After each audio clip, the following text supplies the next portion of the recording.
प्रपंच ओसरो चित्त तुझे पाई मुरो, ऐसे करेगा पांडुरंगा शुद्ध रंग वावे रंगा।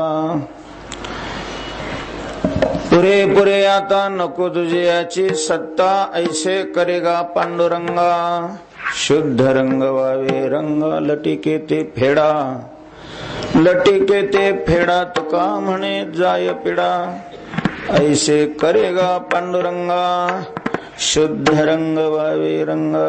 पांडुरंगा करू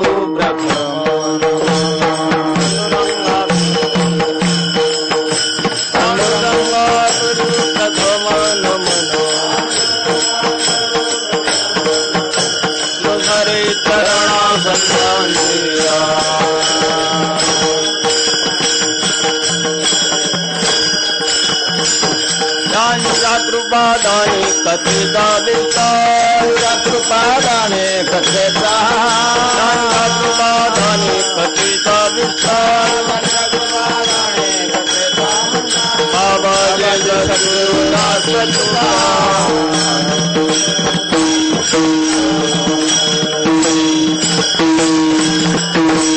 गयांचे केले स्मरण, होय सकळ विद्यांचे अधिकरण, तेची वंदू श्री चरण श्री गुरूंचे।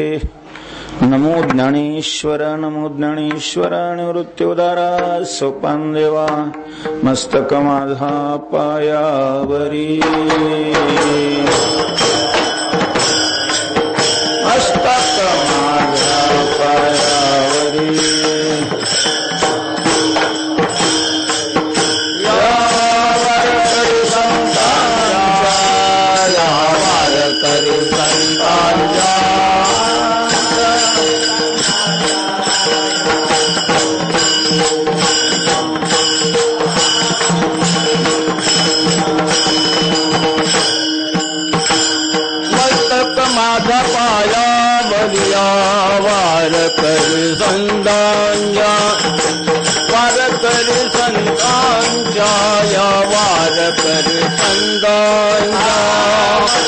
माझा पायावरिया वार करी संतांचा, वार करी संतांचा।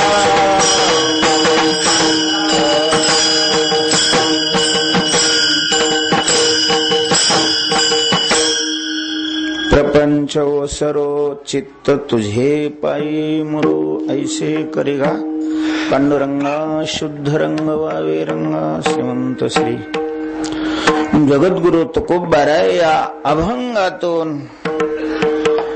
पांडुरंगरायाकडे अत्यंत आर्त होऊन कळकळीची मागणी करतात। विठ्ठल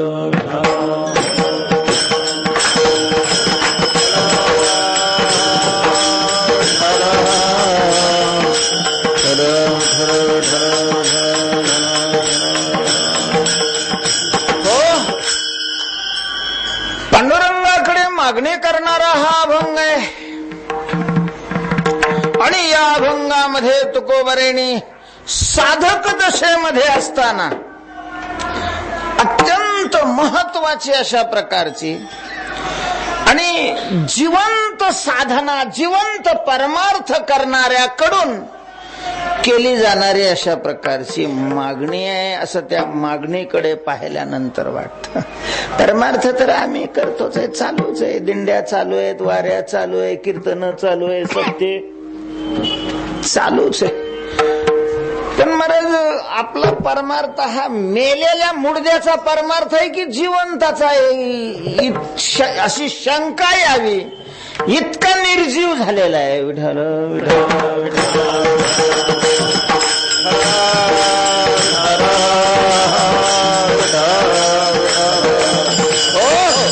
ना साध्याविषयी कळकळ आहे, ना साधनाविषयी आसक्ती आहे। जसं ते पुराचं पाणी चालत असताना त्या पाण्याबरोबर सगळं खसपट चालत, तसा आमचा परमार्थ पीछे से आई आगे धकाई चाललंय परमार्थाचं साध्य मिळावं अशी जर प्रामाणिक इच्छा असेल तर असा सामान्य परमार्थ करून आपण केव्हा पोहोचणार आहे तिथं? त्याच्याकरता तुकोबारायांनी जशी साधना केली त्या साधनेमध्ये जो जिवंतपणा होता, आपल्याही साधनेमध्ये अशा प्रकारचा जिवंतपणा असण्याची गरज आहे महाराज. विठ्ठल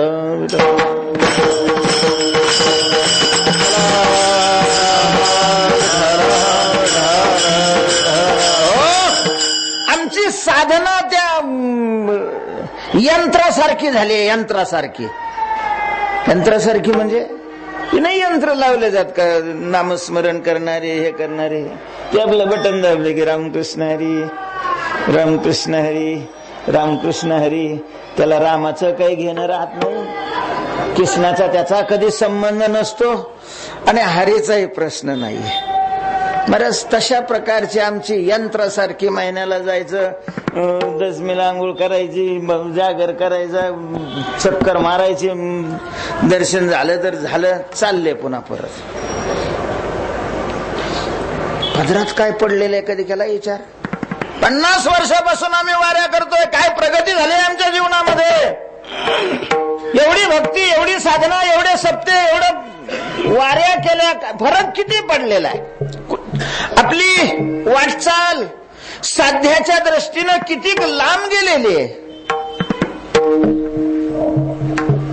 भगवत प्राप्ती, भगवत सुख, भगवत आनंद हे भक्तीचं साध्य आहे. तर या साध्याच्या दृष्टीनं आपण कुठे आहे कधी केलाय विचार? आणि जर करत नसू तर मग आपला परमार्थ हा मूढद्यानी केलेला परमार्थ आहे समजावा. विठ्ठल विठ्ठल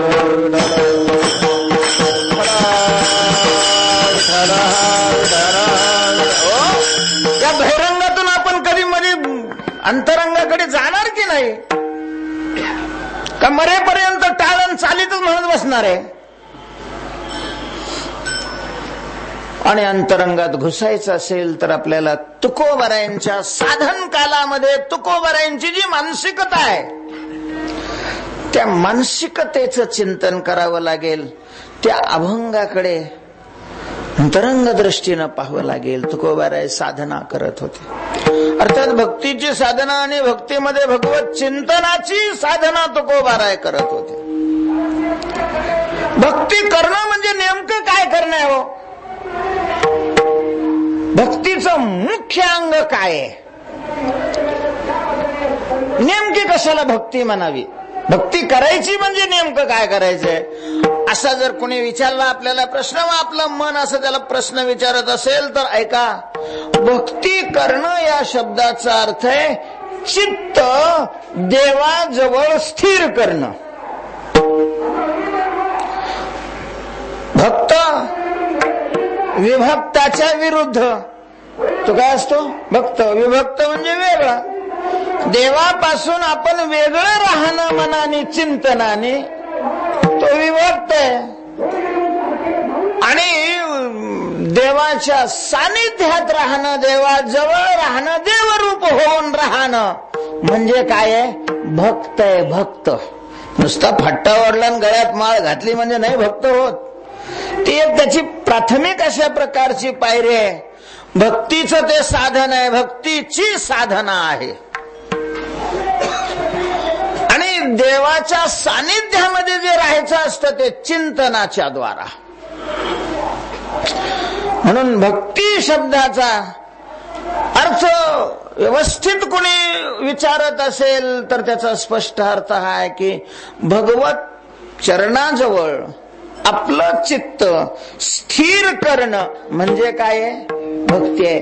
ते कीर्तनाच्या द्वारे होईल म्हणून कीर्तन आहे, जागराच्या द्वारे होईल म्हणून जागर आहे, पूजेच्या द्वारे होईल म्हणून पूजा आहे, वारीच्या द्वारे होईल म्हणून वारी आहे.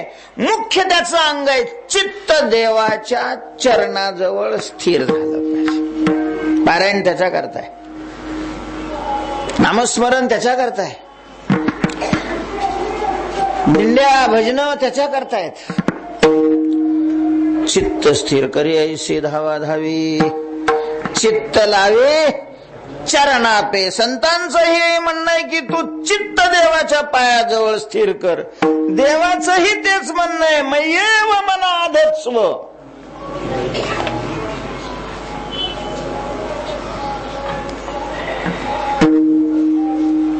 अथवा हे आटा पारा माझारी मोठं के निमिष भरे देत जाय. तरी गायशे करी, तरी गायशे करी या आठा पहारा माझारी मोठं के निमिष. बरं आपलं या चित्ताकडे लक्षच रे. सप्त करण्याकडे लक्ष आहे आपलं. सप्त झालाही पाहिजे, केलाही पाहिजे. गावामध्ये सप्ताह व्हायला पाहिजे. सप्त करण्याकडे लक्ष आहे, पण चित्ताच्या स्थिरतेकडे नाही लक्ष. चित्ताच्या स्थिरतेकरता सप्ताह आहे, न की गावातल्या पैशाचं वाटोळं करण्याकरता. विठ्ठल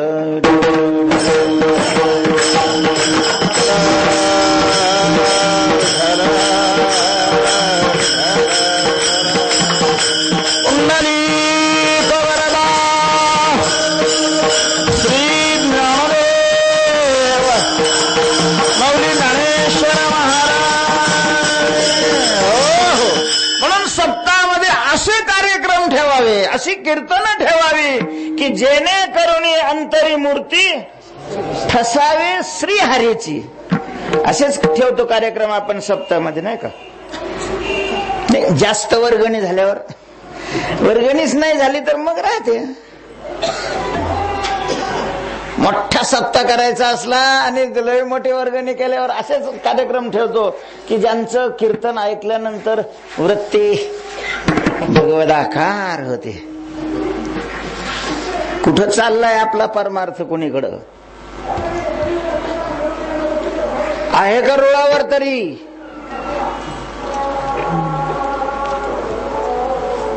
तेव्हा चित्त भगवत चरणाजवळ स्थिर करणं, त्याच्याकरता प्रयत्न करणं म्हणजे भक्ती करणे. आणि या चित्ताला स्थिर करण्यामध्ये सगळ्यात ज्याची अडचण आहे तो प्रतिबंध नष्ट व्हावा म्हणून तुकोबारायांनी स्वतः खूप प्रयत्न केले, पण आपल्या प्रयत्नाला यश मिळत नाही म्हणून देवापुढे पदर पसरतात आणि प्रार्थना करतात. प्रपंच ओझरो प्रपंच ओझरो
ओसरो चित्त तुझे पायी मरो. अत्यंत अत्यंत दीन होऊन तुकोबाराय देवाकडे प्रार्थना करतात की देवा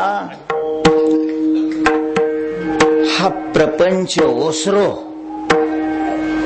प्रपंच ओसरो. ओसरो शब्दाचा अर्थ संपो, बंद हो, नष्ट हो, कसं वाटो हो. ओसरो ओसरो शब्द तसा नष्ट होणं या अर्थी नाही वापरला जात, पण बंद होणं या अर्थी वापरला जातो. पाऊस ओसरून ओसरला. ओसरला म्हणजे बंद झाला.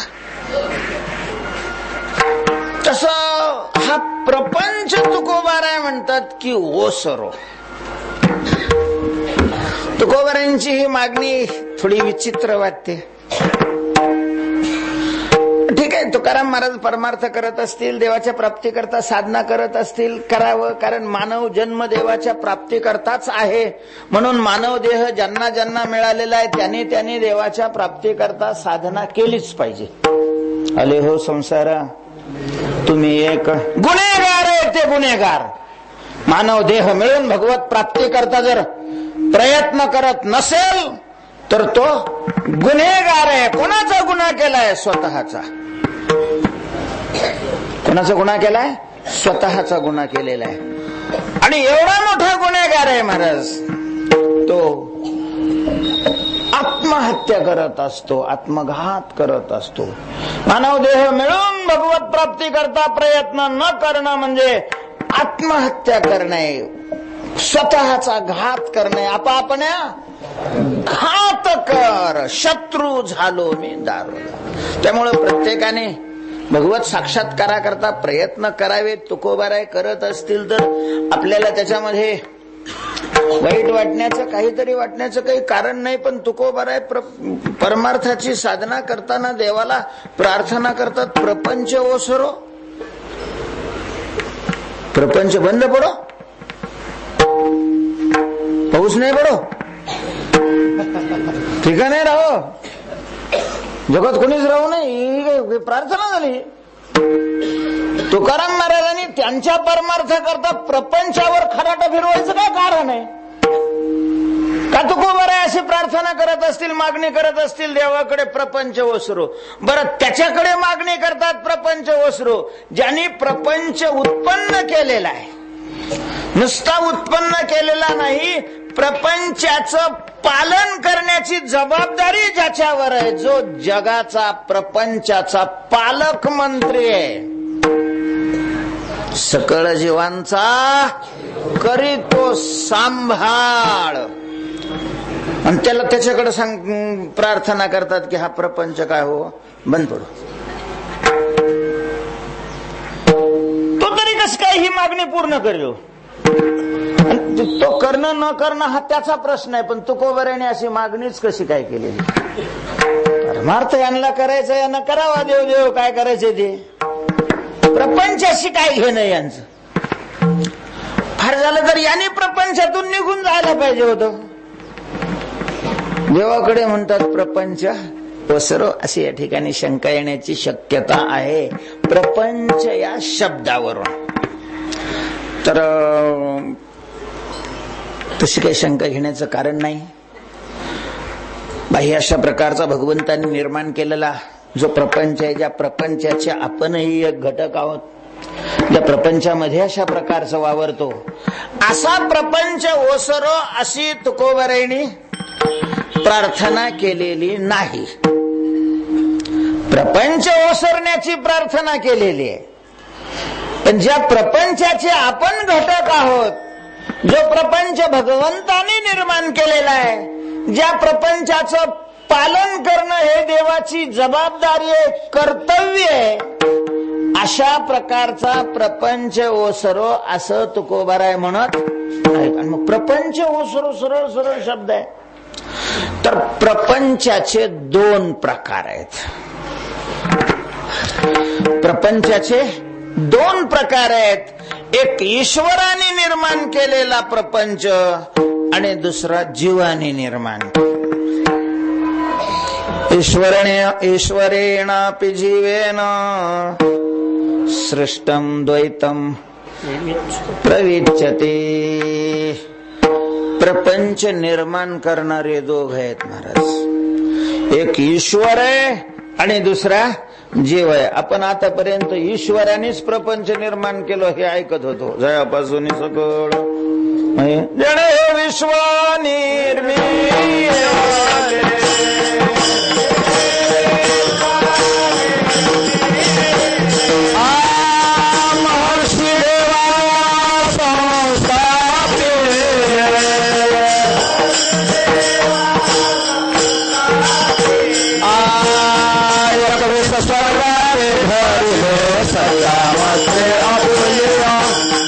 स्वर्गात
जेणे हे विश्व निर्मियेले महर्षी देवा संसांधळ्या पांगळ्याचा एक विठोबा दाता प्रसवला विश्व तोची विश्व प्रसवला. जगताला त्याने अशा प्रकारचं उत्पन्न जयापासून सकळ महिमंडळ हे झाले महिमंडळ हे झाले महिमंडळ हे जयापासून सकळ महिमंडळ हे झाले.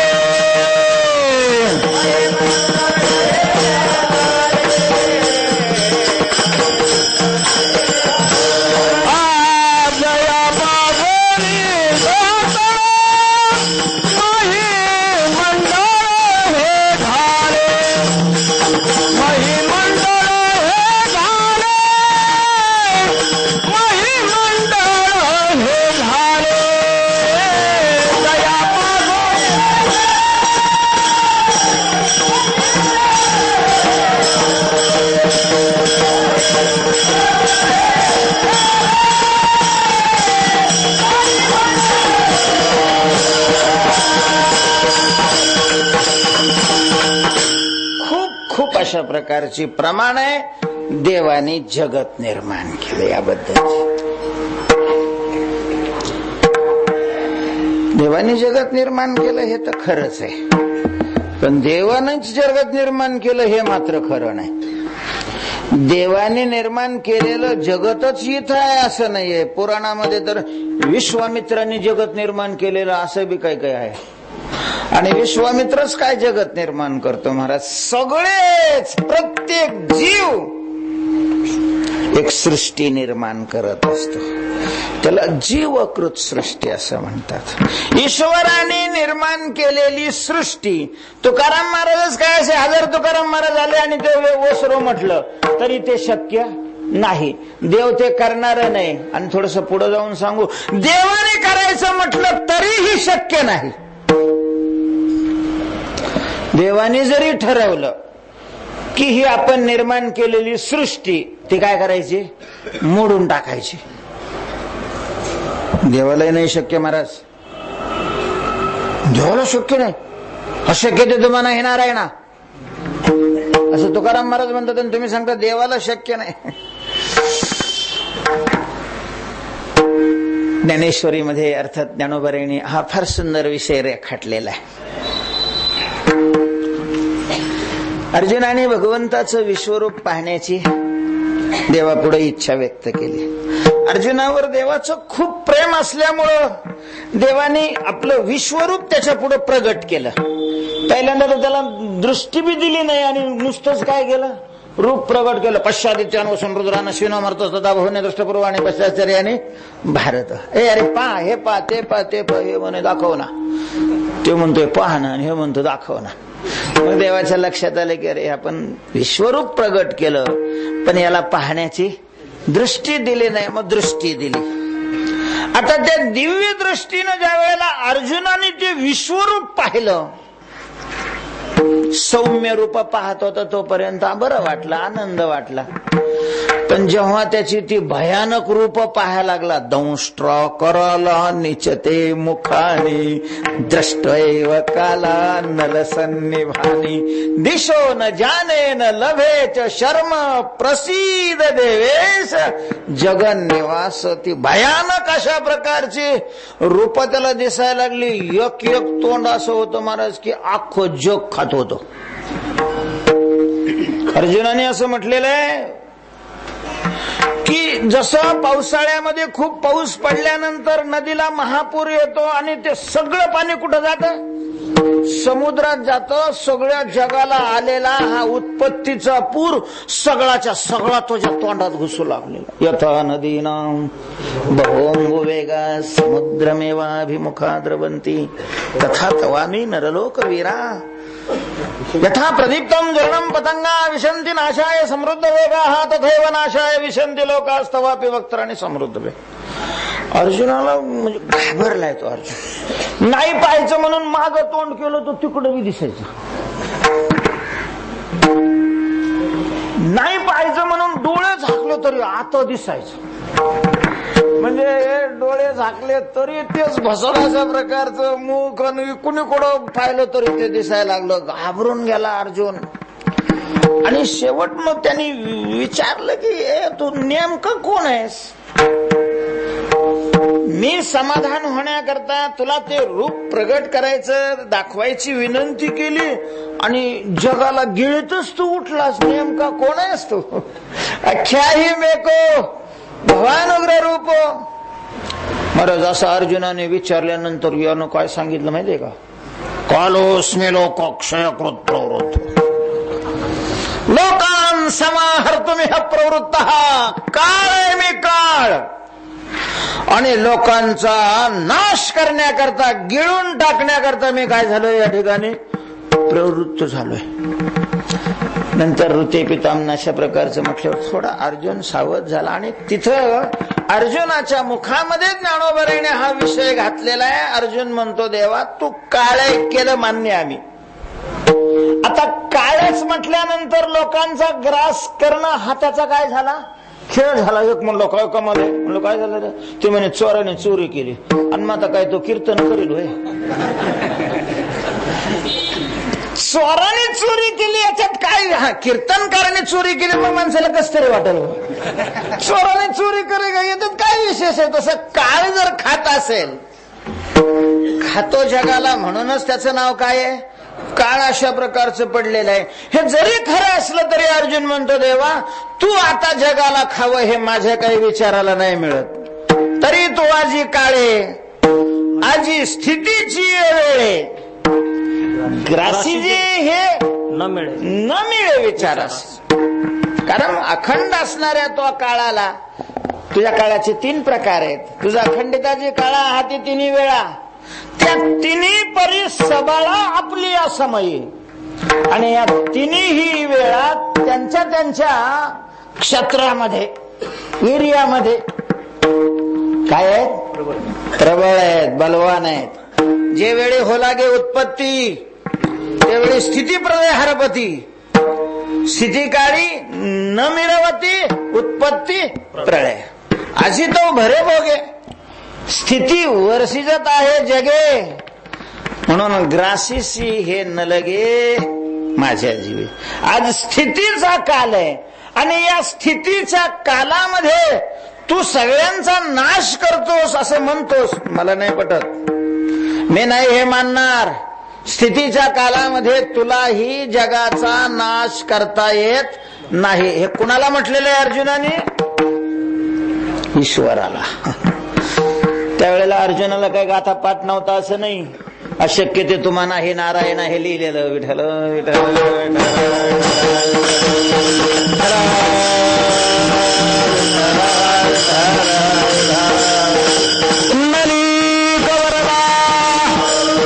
श्री ज्ञानदेव माऊली ज्ञानेश्वर महाराज.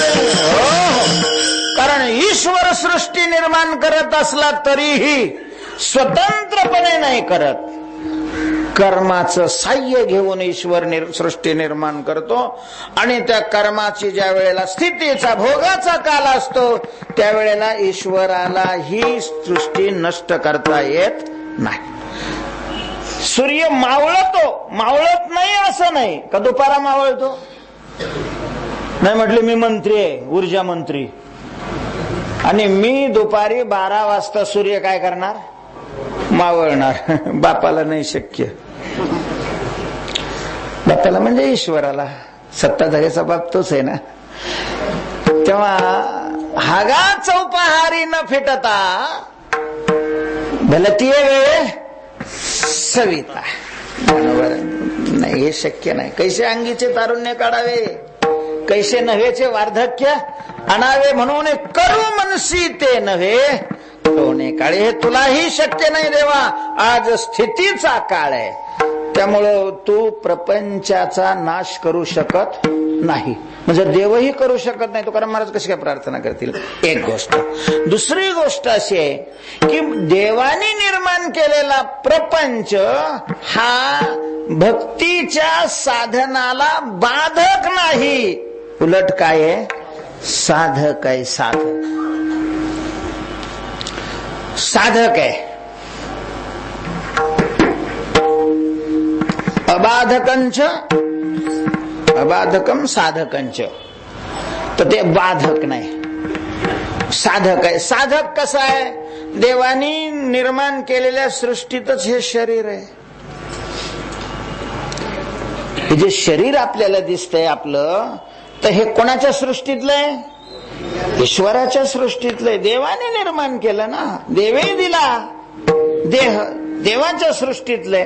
आणि प्रपंच वस्त्र म्हणजे त्याने निर्माण केलेली प्रपंच सृष्टी संपव असं जर म्हटलं तर पहिलं याचं शरीर संपल. आणि शरीर संपल्यावर कशाने भजन करणार? कशाने चित्त स्थिर करणार? कारण कुठलंही कर्म करण्याकरता शरीराची आवश्यकता आहे. म्हणून प्रपंच ओसरो या शब्दाचा अर्थ ईश्वराने निर्माण केलेला प्रपंच ओसरो असा नाही. साधक आहे तो, बाधक नाहीये. प्रपंच ओसरो जीवाने निर्माण केलेला प्रपंच. जीव कसं काय निर्माण करतो? देव कसा निर्माण करतो? देव सृष्टी निर्माण करण्याकरता कच्चं कोणचं मटेरियल वापरतो माहितीये का तुम्हाला? बरं, देवाने सृष्टी निर्माण करण्याकरता मायेचं कच्चं मटेरियल वापरलेलं आहे. मायेचा आधार घेऊन तो काय करतो? सृष्टी निर्माण करतो. जीव ही सृष्टी निर्माण करत असताना मनाचं मटेरियल घेऊन निर्माण करतो.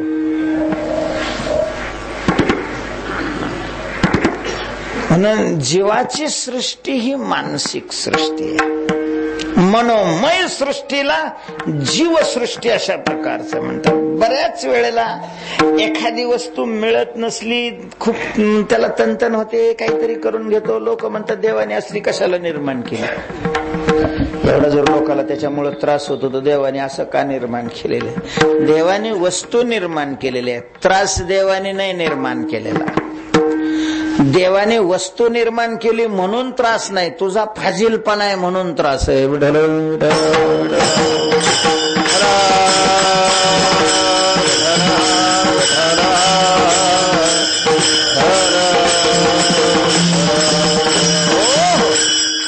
एवढा विषय जरी आपण समजून घेतला ना, चांगला समजून घेतला म्हणजे आत उतरवला. आपण तर तसं लय समजून घेतो, पण तो जर आपण चित्तात उतरवला तर दुःख नावाची वस्तूच आपल्याला भेटणार नाही.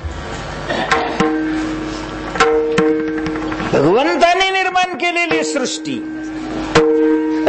हे दुःखाला कारणच नाही. अन्वय व्यतिरेकाने ईश्वराने निर्माण केलेली सृष्टी दुःखाला कारण नसून जीवाने निर्माण केलेली सृष्टी ही सुख दुःखाला कारण आहे.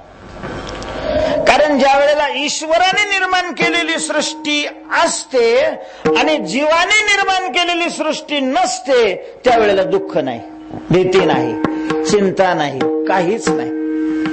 कल्पना करा, एखादा मनुष्य झोपलेला आहे. काय झालेला आहे? झोपलेला आहे. आणि गाढ झोपला असताना अत्यंत विषारी अशा प्रकारचा साप त्याच्या अंगावर येऊन बसलाय. तो माणूस इतका वित्राय की प्रत्यक्ष नाही, चित्रातला साप पाहिला तर बेशुद्ध होऊन पडणारा. काही काही माणसं फारच घाबरतात. घाबरावं घाबरू नये हा आपला इथला विषय नाही, पण सापाला भिणारा मनुष्य, तो साप त्याच्या अंगावर येऊन बसलेला आहे. आता ईश्वराने निर्माण केलेला साप कुठे आहे? त्याच्या अंगावर आहे. भीती आहे का त्याला? दुःख आहे का? नाही. कुणीतरी त्याचा मित्र त्याच्या वाढदिवसाच्या दिवशी त्याला येणं झालं नाही म्हणून नंतर आला, त्याच्याकरता 6-7.5 हजाराचा मोठा हार आणला त्याने मुंबईहून. एवढा झाड सत्कार करायचा म्हणून. पण त्याला पुढे जायची घाई आणि त्याने विचारलं तर हा झोपलेला. घरच्यांनी सांगितलं माफ करा पण तुम्ही त्याला उठवू नका, कारण तो खूपच थकलेला आहे, तुम्ही नंतर या. ठीक आहे म्हणे, नंतर आणतो, पण आता ह्यो हार आणलेला आहे घाला म्हणे तसंच. ते झोपलेला असताना तसाच घातला. आता लग्नामध्ये महाराज ती जी फटकर मिळते ती कशा जातीची राहते? लग्नात फेटे, पण ते ज्याला मिळत ते किती खुश असतं माहिती. चहा गाळायच्या सुद्धा कामाचं नसतं ते. माणसं काय हुशार बनत चालले का काय काही कळतच नाही. बरं ते फुकट मिळतात? फुकट नाही मिळत ना, त्याला पैसे द्यावे लागतात. मग त्याच्यापेक्षा तेवढ्याच पैशाचं त्याच्या कामाला येईल अशी दुसरी एखादी वस्तू दिली तर ते कामात तरी येईल ना महाराज. टोप्या कुणी शोध लावलेला काय माहिती महाराज त्या टोप्याचा. लांबून दिसायला तर टोपी सारखी, पण त्याला असं एकच हे असत, एकच पडदा राहतो महाराज, एकच पडदा. फटकर ते प्रश्न त्या फेट्याचा आणि टोपीचा उपरण्याचा नाही, प्रश्न कशाचा आहे? सन्मानाचा. खुश होतात माणसं, होतात का नाही? व्हावं की नाही तो भाग वेगळा, पण खुश होतात. आणि त्या माणसाला 7,500 रुपयाचा हार याने अंगावर घातलेला आहे, त्याला आनंद झाला असेल, तो आनंद नाही. सापाचं दुःख नाही, हाराचा आनंद नाही. निद्रिताच्या अंगेशी सापतैशी उर्वशी, म्हणजे ईश सृष्टीतला आनंददायक पदार्थही त्याला प्राप्त आहे, दुःखदायक अशा प्रकारचा प्राणी प्राप्त आहे. दुःख नाही आणि सुखही नाही, दुःखही नाही आणि सुखही नाही. विठ्ठल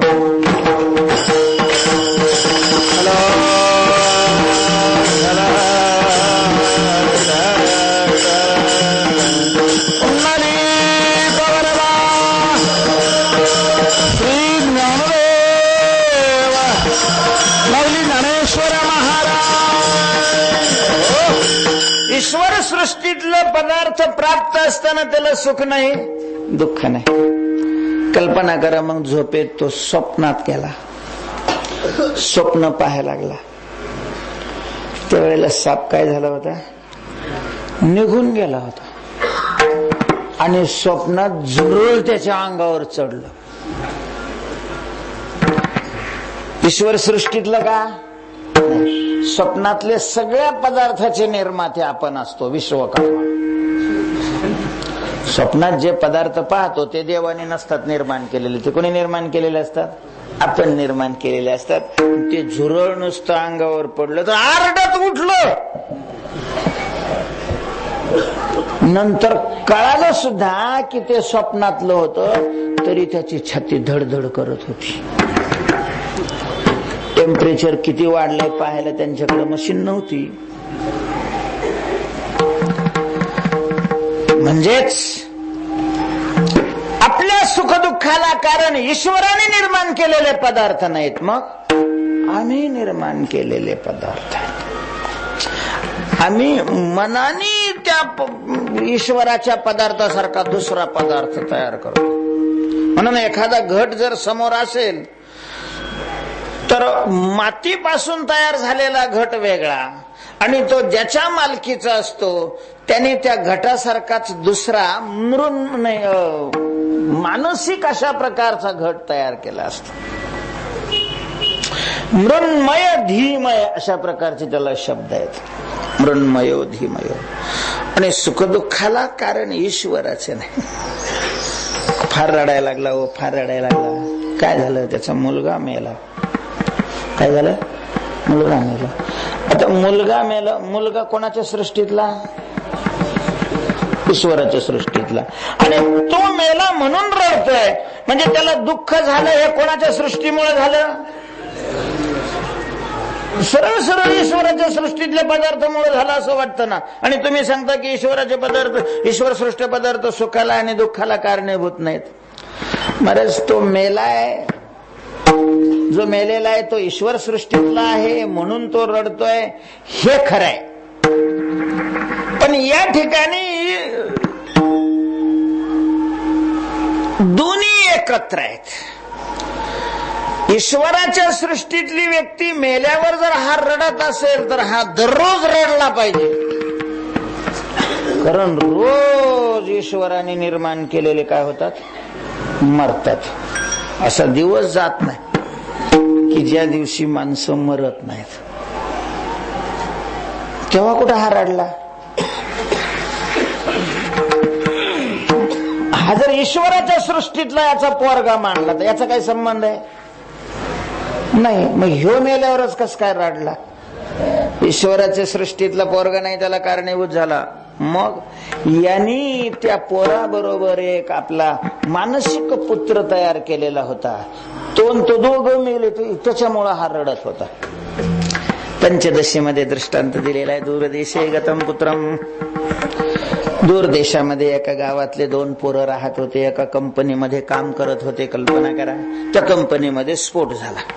त्या स्फोटामध्ये काही कामगार मारले गेले अशी बातमी आली. नेमके कोण मारले गेले नाही कळालं, पण मग दोन्ही घरामध्ये काय लागली, चिंता लागली. कंपनीकडून माणूस आला. आता त्या माणसाकडून चुकीनं म्हणा किंवा तो दुष्ट असल्यामुळं म्हणा, त्यांच्यातला एक गेलेला होता आणि एक चांगला होता. तर ज्याच्या घरचा जिवंत होता त्याच्या घरी सांगितलं की तुमचा पोरगा गेला, आणि ज्याचा मेलेला होता त्याला सांगितलं तुमचा पोरगा चांगला आहे आणि तो सगळं ऐश्वर्य पैसा वगैरे घेऊन येणार आहे. आता महाराज रडतील कोणाच्या घरचे हो? म्हणजे जो ईश्वर सृष्टीतला जिवंत आहे त्याच्या घरचे लागले ठाणा नाना नाना नाना बॉम्ब. आणि ईश्वर सृष्टीतला मेलेला होता त्याने डाळ आणली पूर्णाची, पूर्ण करता. एवढ्या संकटातून आमचं पोरग वाचलं. मग तिकडं पोरग तर मेलेलं आहे, पण यांचं मानसिक पोरग काय आहे, जिवंत आहे. अर्थात हे समजण्याकरता आपल्याला बुद्धी स्थिर करावी लागेल आणि त्याचं चिंतन करावं लागेल की मानसिक जगत नेमकं काय आहे आणि ईश्वराचं जगत नेमकं काय आहे आणि सुखदुःखाला कारण काय. पण सुखदुःखाला कारण मानसिक जगत आहे आणि आपल्या साधनेला प्रतिबंध करणार ही मानसिक जगत आहे. मानसिक जगत म्हणजे मानसिक जगताचे दोन प्रकार केलेले आहेत पंचदशीकारांनी. एक शास्त्रीय मानसिक जगत आणि दुसरं अशास्त्रीय मानसिक जगत. भजन करणं, भजन करण्याची इच्छा असणं, हे सगळं हेही मानसिक जगत आहे, पण हे शास्त्रीय मानसिक जगत आहे. भगवत साक्षात्कार होईपर्यंत त्याचा स्वीकार करावा असं म्हटलेलं आहे. अशास्त्रीय अशा प्रकारचं जे मानसिक जगत आहे त्याच्यात दोन प्रकार आहेत, मंद आणि तीव्र. तर काम क्रोधाधिक विकार मनामध्ये असणं हे तीव्र अशा प्रकारचं मानसिक जगत आहे. आणि मग हे विकार असले ना तर ते चित्ताला देवाच्या चरणाजवळ स्थिर राहू देत नाही. तीव्र मानसिक जगत तर चित्त स्थिर राहू देत नाही, याच्यात विशेष नाही महाराज. मंद मानसिक जगत आहे. मंद मानसिक जगत म्हणजे मनोराज्य,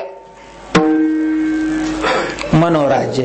आणि मला वाटतं आपण वारकऱ्याला सगळ्याला याचा अनुभव आहे. सगळ्याचा नियम असतो, स्नान झालं की हरिपाठ म्हणायचा, है की नाही. डोक्यावर तांब्या घेतला की हरिपाठाला सुरू करतो आपण. सुंदर ते ध्यान उभे विटेवरी करकटावरी ठेवून या तुळशी हार गळा काशे पितांबर पूर्ण सर्व सुख जोडी गोडी पर्यंत जायचं असतं. सुंदर ते ध्यान मनस्तोर मन स्थिर असतं. नंतर एकदा ते रुळावर लावून दिलं की अंग पुसत असताना धोतर वगैरे नेसतंय तोपर्यंत मग ते आमका पैसे देतो म्हणला होता, काल काय आलाच नाही, ते विचार सुरू होतात महाराज. त्याला ते विचार सुरू झाल्यानंतर मग शेतात काय पेरायचं. आता काय शेतात पेरता, पाऊसच नाहीये, पेरणीचा टाइम सगळा गेलेला आहे. पण मग दुष्काळी निधी येईल, तो कोणाकडून मिळवायचा, जास्त कसा मिळवायचा. हरिपाठ म्हणता म्हणता तोंडाने चालू आहे हरि उच्चारणी अनंत पापराशी, आणि हो म्हणतो सरकारचा पैसा जास्त. असं वाटतं काय तुम्हाला वारकरी लोक जास्त नाही घेत? विठ्ठल विठ्ठल आणि मग कधी कधी काय होतं, ज्ञानदेव प्रमाण आत्मा हा निधान, पण लक्ष नसल्यामुळे ज्ञानदेव प्रमाण निवृत्ती देवी ज्ञान. समाधी संजीवन हरिपाठ म्हणलं, अरे इतक्या लवकर कस काय हरिपाठ संपला. मरच ते लक्ष नसलं ना तर कुणीकडून पाणी फुटत आणि कुणीकडं जात.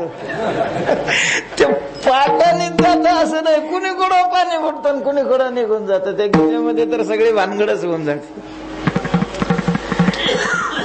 याला म्हणतात जीवकृत प्रपंच. फार वेग आहे महाराज. आपल्या मनाला स्थिर न होऊ देणारा हा मानसिक प्रपंच आहे. आणि या हा प्रपंच मनातला ओसरावा अशी तुकोबारांनी काय केलेली आहे, प्रार्थना केलेली आहे. मनातला जर प्रपंच चालू असेल तर मग काय नाही. म्हणजे मी हरिपाठ म्हणतानाच असं नाही महाराज, पारायण करताना सुद्धा डोळे अक्षराकडे पाहत असतात. चांगल्या प्रकारची सवय जर वाचायची झाली तर डोळे अक्षराबरोबर ओवी सुद्धा म्हणत असतो. म्हणजे डोळे अक्षर पाहत असतात, तोंड ओवी म्हणत असतं आणि मन दुसरीकडेच बोंबलत राहत.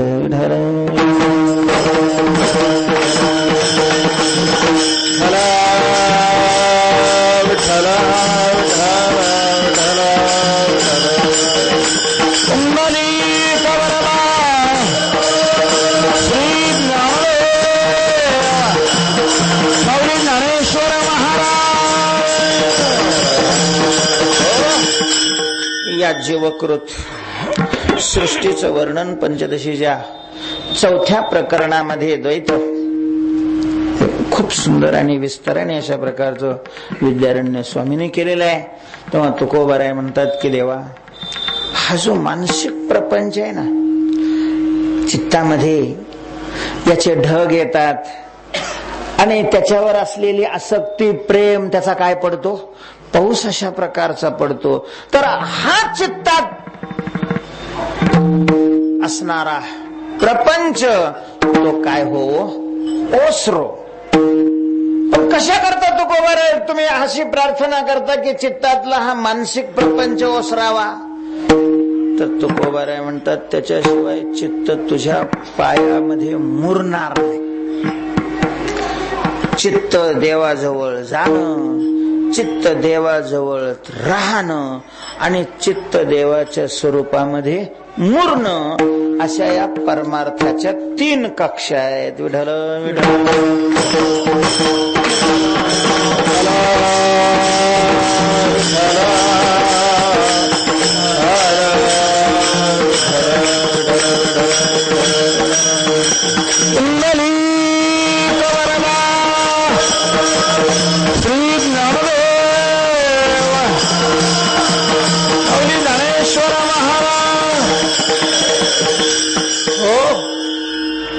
चित्त देवाजवळ जाणं. कधी कधी महाराज आपले खूपच दोष असतील तर चित्त देवाकडं जातच नाही.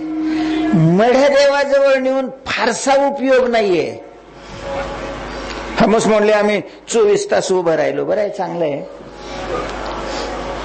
पण मढ्या देवाजवळ नेऊन फारसा उपयोग नाही महाराज. रात्रंदिवस तिथंच तरफडतात, त्यांच्या काय पदरात पडत. शरीर देवाजवळ असून नाही फायदा, मन देवाजवळ पाहिजे. मन देवाजवळ असणं याचा अर्थ मनात भगवत विषयक संकल्प असणं.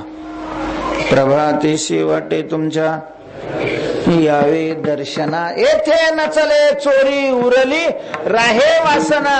पंढरपुरात आल्यानंतर इथं आहे तोपर्यंत आपलं मन जर संसाराचा विचार करत असेल तर धिक्कार आहे आपला पंढरपूरला येण्याला.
बरोबर आहे म्हणतात, चित्त मात्र तुझ्या जवळ असावं. आपलं भाग्य आहे की आपलं शरीर सुद्धा देवाजवळ आहे, पण शरीर आणि चित्त नसेल मग काय कामाचं. चित्त देवाजवळ असणं गरजेचं आहे. तेव्हा पहिल्यांदा देवाकडे चित्त जावं. देवाकडे गेलेलं पुन्हा त्या ठिकाणी काय राहावं, स्थिर राहावं. आणि स्थिर राहिल्यानंतर ते मूर्त, तर त्याला मुरू न देण्याचं काम हे प्रपंच, मानसिक प्रपंच करतो. जसं एखादी वस्तू, द्रव पातळ वस्तू आपण गाळण्याकरता घेतली आणि त्याच्यामध्ये जर घाण असेल तर ते गाळायला लागलं की लगेच पडद्याच्या छिद्रापाशी जाऊन ती बसते आणि ते गळतच नाही. त्याच्याकरता ती घाण काढावी लागते. तसं चित्ताला भगवत स्वरूपामध्ये मिळण्याकरता चित्त शुद्ध व्हावं लागतं. या प्रपंचाच्या स्मरणाची घाण, प्रपंच स्थूल तर नाहीच आहे तिथं चित्तामध्ये. चित्तामध्ये कुठं स्थूल प्रपंच असतो काय? आपण पंढरपूरला आलो आणि मग काय काय शेती थोडी चित्तामध्ये असते, स्थूल शेती नसते, पण शेतीचं काय असतं म्हणून आपल्या वारकऱ्यामध्ये अंमळनेरचे सखाराम महाराज यांना खूप आदराचं स्थान आहे.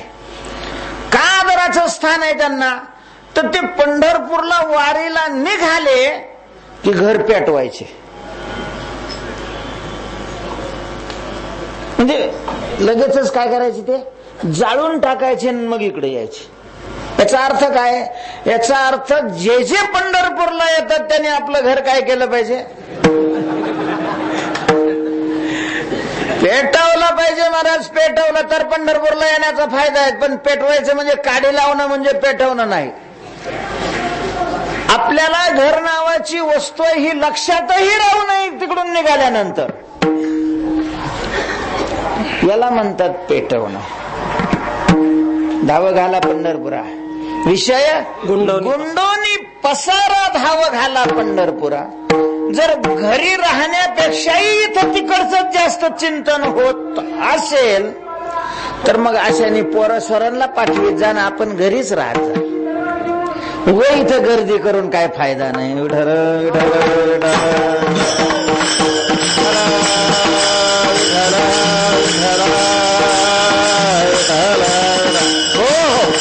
नाही असं कसं काय महाराज, आम्हाला मुक्त व्हायचंय, आम्ही वारी धरलेली दुसऱ्याला कसं काय पाठवणार आहे? मग ह्या अभंगाच्या द्वारा रोज पांडुरंगाला काय करा, प्रार्थना करा, प्रपंच ओसर. वास्तव तर असं आहे की बाह्य प्रपंच हा ईश्वराचा आहे आणि त्याने जसं ठरवलेलं आहे तसाच घडतो. आपण फार त्याचं चिंतन केलं म्हणजे त्याच्यामध्ये काही सुधारणा होते, बदल होतो असं नाही, आपलं वाटोळं होतं एवढंच. फार आपण त्या प्रपंचाच्या प्रपंच त्या वस्तूने नाही वाटोळं होत, त्याच्या केलेल्या चिंतनाने स्मरणाने वाटोळं होतं. आणि पहिलं वाटोळं हे होतं की देवाचं विस्मरण होतं. कारण वृत्ती एका वेळेला दोघाचं स्मरण नाही करू शकत. प्रपंचाचं स्मरण झालं की देवाचं काय होत असतं, विस्मरण होत असतं. देवाचं स्मरण करण्याकरता आपल्याला प्रपंचाचं विस्मरण होणं गरजेचं आहे, देहाचं. म्हणून देवाचा ऐसा करी उपकार देहाचा विसरोनी नाठवोनी देह पायाचे चिंतन नाठवोनी. महाराज देवाचं चिंतन, देवाचं भजन, देवाचं कीर्तन करत असताना आपल्याला बाकीच्या सगळ्यांचा काय पडला जावा, विसर पडला जावा त्या काळामध्ये तरी. तर आपला परमार्थ काहीतरी सोयीचा चाललेला आहे. उग किती वर्ष झाले आमच्या सप्त्याला काही कामाच नाही. जगात विटंबना आहे महाराज सप्त्याच्या वर्ष त्या पत्रिकेवर टाकणं, असं मला तरी वाटतं. प्रत्येकाचा विचार वेगवेगळा आहे. 187वा सप्ताह कशा करता पत्रिकेवर हे लिहायचं असतं? म्हणजे तुम्हाला जगाला हे सांगायचंय का 187 वर्षापासून आम्ही सप्ताह करतो तरी आमच्यात काही बदल झालेला नाही, तुम्ही काय रे भानगडीत पडता? विठ्ठल विठ्ठल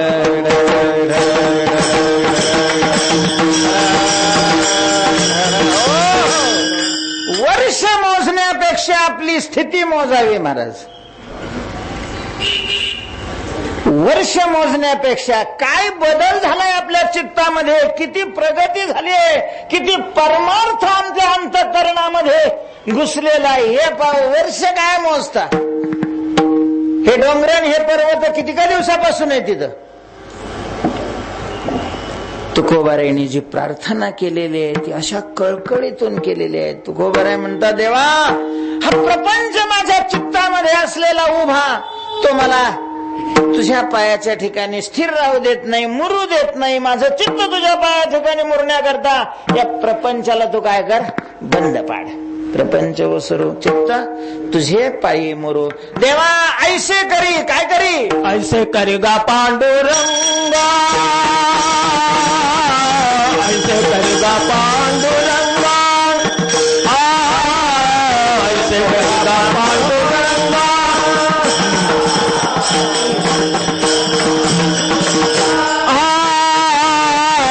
ऐसे करी गा पांडुरंगा, पांडुरंगा ऐसे करी गा पांडुरंगा.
ऐसे करी क्रियापदाचा सगळ्या प्रमाणाशी संबंध आहे.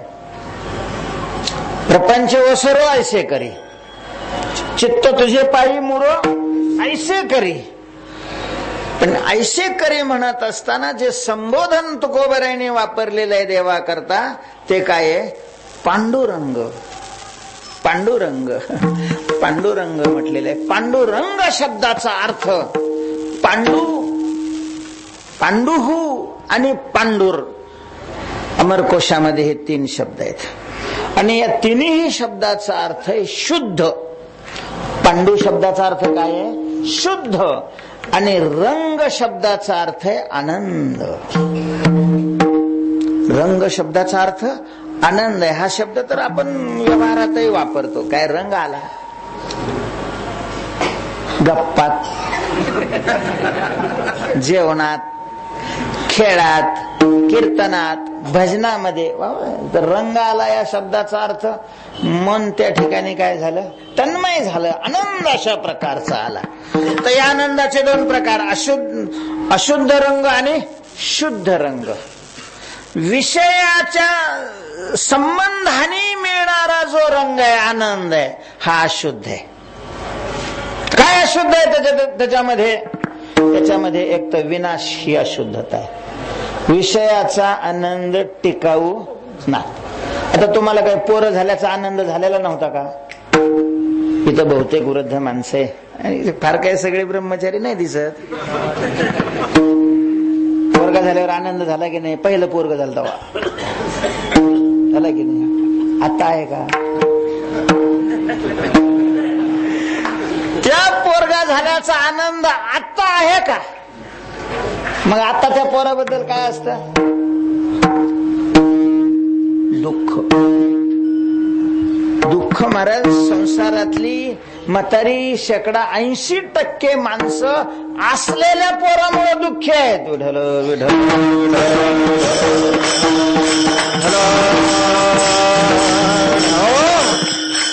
पण ते आता ते लयच जुनं झालं, पोरगं होऊन किती वर्ष झालंय, नामकन धमकन जाऊ दे. दुपारी समजा जिलेबी खाल्लेली असेल, जिलेबी खाताना आनंद होतो की नाही? वारकऱ्याला मग वारकऱ्याला होत नाही असं थोडं. वारकऱ्याने अंडे खायचे जरी सोडून दिले असले तरी हे तशा प्रकारचं पक्वान म्हणजे जिभेचा रस हा विषय थोडा सोडलेला आहे. आणि मला तर असं वाटतंय की संसारी माणसं एवढा नाही तो आनंद घेत जेवढे वारकरी घेत असतील. आनंद होतो जिलेबी खाताना, काय होतो? आनंद होतो. पण आता आहे का देव? जोपर्यंत जिभेचा त्याचा संबंध आहे तोपर्यंत संपला. म्हणजेच विषयाचा आनंद हा काय आहे? नष्ट होणार आहे, नष्ट होणारा. विषय प्राप्तीच्या पूर्वी तो आनंद नसतो, नंतर राहत नाही. आणि शास्त्राचा सिद्धांत असा आहे की आदावंतेच यन्नास्ति वर्तमाने तत्तथा. जे आधी नसतं नंतर राहत नाही ते मध्ये दिसत असलं तरी नाही अशा प्रकारचं समजावं. नाहीच्या गणतीत ते असत. ही त्याच्यातली काय आहे? अशुद्धता आहे. एकतर नष्ट होतो, दुसरी गोष्ट त्याच्यामध्ये अतिशय दोष आहे. का तुकोबार आहे तुझ्या म्हणजे शुद्ध रंगात रंगवा म्हणतात, तर विषय संबंधी रंग हा अशुद्ध आहे. का अशुद्ध आहे? एक तर नाश आहे. दुसरी गोष्ट अशी आहे की विषय नष्ट नाही झाला, त्याच्यात अतिशय दोष असतो. अतिशय दोष म्हणजे त्याच्यापेक्षा श्रेष्ठ विषय पाहिला का हा विषय असून बी त्याचा काय होत नाही? आनंद नाही. सप्त्याला गेले वारकरी, काला झाला, पाकिट नारळ सगळ्याला मिळाले. एकाला घाई झाली, लगेचच त्याने म्हणजे थोडस आकडं तोंड केलं तिथंच फोडून पाहिजे. 1100 रुपये होते, खुश झाला. काय झाला? आनंद झाला. चला 1100 रुपये मिळाले. आता पंढरपूरला जाता येईल, अमकं करता येईल, तमकं करता येईल, त्याच्या खुश झाला महाराज. आणि तेवढ्यात मग थोडस पुढे गेल्यानंतर दुसऱ्याने, दोघं बरोबरच गेलेले, त्याच्यापेक्षा हा थोडासा गुणवान असणार, आणि ते दुसऱ्याने पाकिट फोडलं. काय चुकून झालं, कसं झालं काय माहिती. महाराज त्याच्या पाकिटामध्ये 5001 रुपये. त्याच्या पाकिटात 5001. आता 5001 रुपये त्याला मिळालेला आहे हे त्यांनी पाहिलं. याचे 1100 रुपये कमी झाले का? फेकून दिला. म्हणजे तो आनंद तर राहिलाच नाही, पण ते काय दिलं? पाकिटच फेकून दिलं. याला म्हणतात अतिशय. विषयानंदामध्ये, विषय रंगामध्ये काय दोष आहे? अतिशय. आणि जगात महाराज अशी वस्तूच नाही, ती वस्तू तयार झाली म्हणेपर्यंत त्याच्यापेक्षा वरचढ वस्तू दुसरी तयार होते. आणि त्याच्यामुळे सगळे नाराज असतात. महाराज काही पायी चाललेले असतात, हा गाडीवर चाललाय तरी तो नाराज असतो. का? त्याच्या शेजारून दुसरी भारी गाडी गेलेली आहे, तो जाईल मी त्या गाडीहून, पण त्याचा काय नाही आनंद. अतिशय दोष म्हणतात याला. विषयाचा आनंद उपभोगायचा असेल तर अनुकूल देश लागतो, अनुकूल काल लागतो, विषय प्राप्त अनुकूल विषय लागतो. नुसता विषय असून चालत नाही, अनुकूल विषय लागतो. एखाद्या माणसाला सुगंधाची खूपच आवडत असते, सुगंध हा गंधातलाच प्रकार आहे. मग अत्तराचा बोळा कानात ठेवेल, अंगाला साबण लावेल, कपड्यावर अत्तर टाकेल. तो प्रश्न आहे, आपल्या काय बापाच्या घरचं चाललं पैसे म्हणा.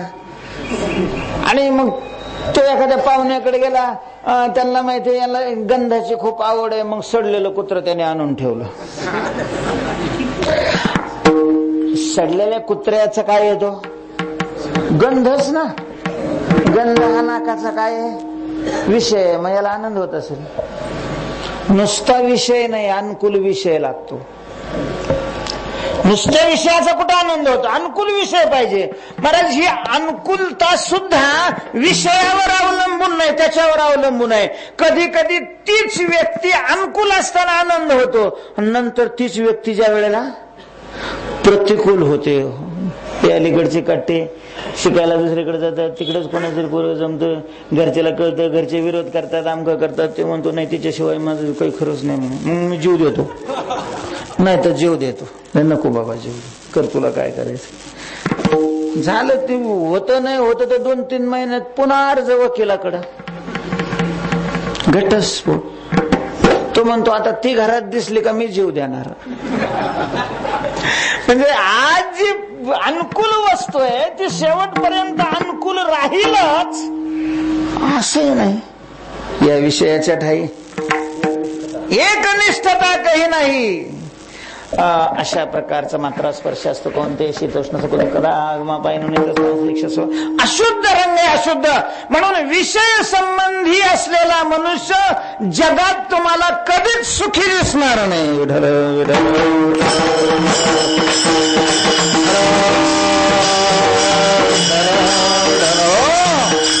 म्हणतात हे पांडुरंगा, तुझं स्वरूप, तुझा आनंद शुद्ध आहे, आनंदद्वय नित्य निरामय, जे का निज दे.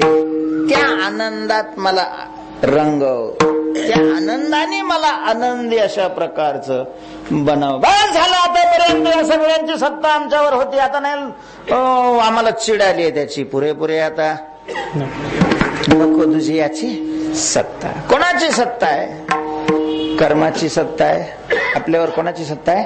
कर्माची सत्ता आहे. महाराज कर्म ठेवील तसं राहावं,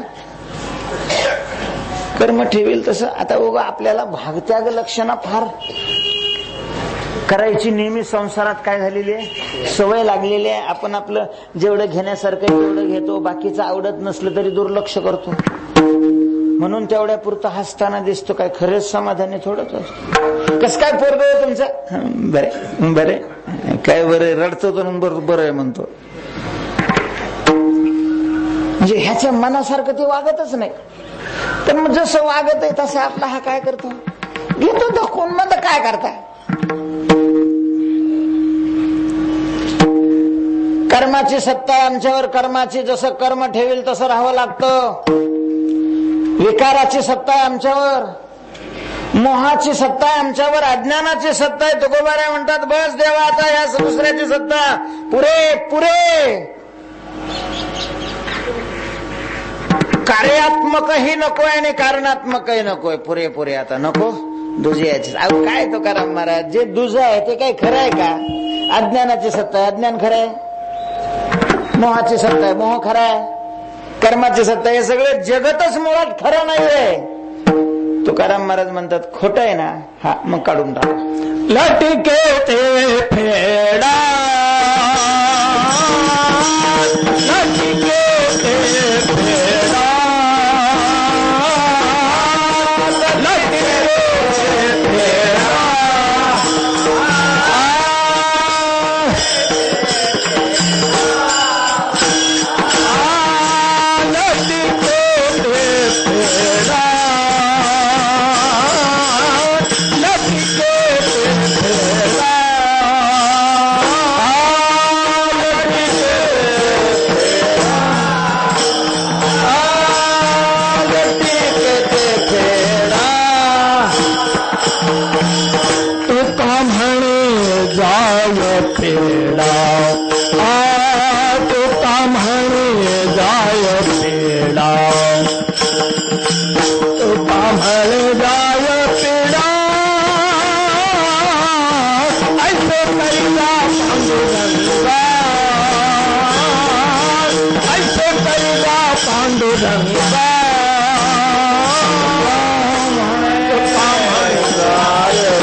पांडुरंगा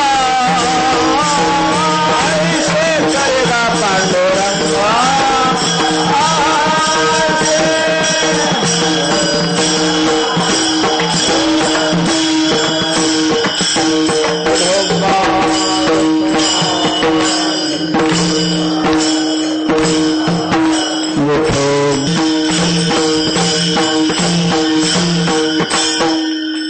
मानसिक प्रपंचाच्या ठिकाणी व्यावहारिक सत्यत्व सुद्धा नसतं. पारमार्थिक सत्यत्व नाहीच नाही, पण व्यावहारिक सत्यत्वही नाही. खोटे अशा प्रकारचे म्हटले असू द्या, पण ते माझ्यापासून माझ्या चित्तातून काय करा, दूर अशा प्रकारचं करा. काय होईल? पिढा जाय, पिढा जाय. खोट जरी असलं तरी चित्तात जोपर्यंत आहे तोपर्यंत दुःख होतं. चित्तात जोपर्यंत आहे तोपर्यंत दुःख झाल्याशिवाय राहत नाही चित्तात. आता भूत काही काही डोक्यात बसलेलं असतं की त्या पिंपळावर भूत आहे. खरं आहे का? ते खोट आहे. ते खोटं असलं तरी म्हणजे दिवसा नाही जात तिकडं एकटा. बरोबर माणसं असली तरी महाराज लोक बोलत असते हे तिकडच पाहत असते. पाहत म्हणजे काय, ती फांदी हलवतय, त्याच्या काड्या म्हणून याच्याकडे टाकी दे आणि मग याला खूप दुःख असतं. खोट असं नका पण दुःख देत आहे. तसा हा मानसिक प्रपंच खरा नाही हे ठीक आहे, खोटा आहे, पण काय देतो? दुःख देतो महाराज, भयान दुःख देतो. आपण जे दुःखी असतो हे सगळे कशामुळे दुःखी असतो? मानसिक प्रपंचामुळे. का हो बाबा, बंगला चांगला आहे, तुम्हाला पैसा अडकावी आहे आणि मग तुम्ही दुःखी का? पोरग ऐकत नाही हो, पोरग ऐकत नाही. कोणाचं? आमचं. आता याने पोराला माझं म्हणलं, हे खरं का खोटं?